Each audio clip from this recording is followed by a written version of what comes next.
Այս տարվա առաջին եռամսյակում Հայաստանն Ադրբեջանից շուրջ 5 միլիոն 800 հազար դոլարի ապրանք է ներկրել, արտահանել 960 դոլարի ապրանք։ Այս մասին այսօր հաղորդել է Ադրբեջանի պետական եկամուտների կոմիտեն։ Հայաստանի պետեկամուտների կոմիտեն այսօր պնդել է, թե Հայաստանից Ադրբեջան արտահանման որևէ դեպք մաքսային մարմնի կողմից չի արձանագրվել։ Զանգելանում մեկնարկել է ռուս-ադրբեջանական միջկառավարական հանձնաժողովի 24-րդ նիստն, այն նախագահում են Ռուսաստանի եւ Ադրբեջանի փոխվարչապետեր Ալեքսեյ Օվերչուկն ու Շահին Մուստաֆաևը։ Ադրբեջանի փոխվարչապետը բացման իր խոսքում նշել է, որ միջկառավարական հանձնաժողովի հերթական նիստի կազմակերպումը Զանգելանի շրջանում հնարավորություն է տալիս ռուսական կողմին ծանոթանալ մեջբերում այստեղ ընթացող վերականգնողական աշխատանքների ծավալներին։ Իսրայելը շարունակում է հարվածներ հասցնել Լիբանանի տարածքին։ Այսօր առավոտյան Իսրայելի զինված ուժերը հարվածների են ենթարկել Լիբանանի հարավում գտնվող Նաբաթիե քաղաքը։ Ցամաքային հիմնական մարտերն Իսրայելի բանակի եւ Իրանամետ Հեզբոլլա շարժման միջև ծավալվում են սահմանային Բինտ Ջբել քաղաքի մերձակայքում։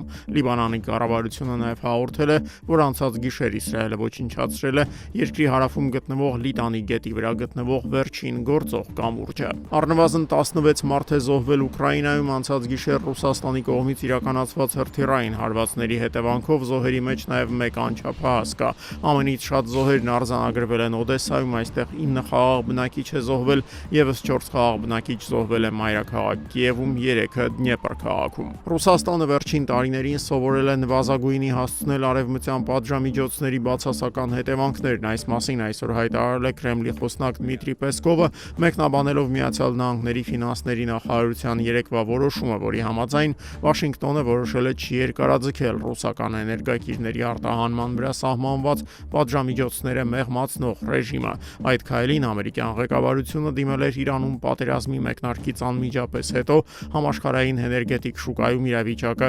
հանդարտեցնելու նպատակով։ Իրանը ամերիկյան բանակցությունների երկրորդ փուլի ժամկետները դեռ հստակեցված չեն։ Այսօր Իսլամաբադում կայացած ասուլիսի ժամանակ հայտարարել է Պակիստանի արտգործնախարարության խոսնակ Թահիր Անդրաբին։ Նրա խոսքով, սակայն, Պակիստանը շարունակում է ջանքեր գործադրել Իրան եւ Միացյալ Նահանգների միջև բանակցությունների նոր փուլ կազմակերպելու ուղղությամբ։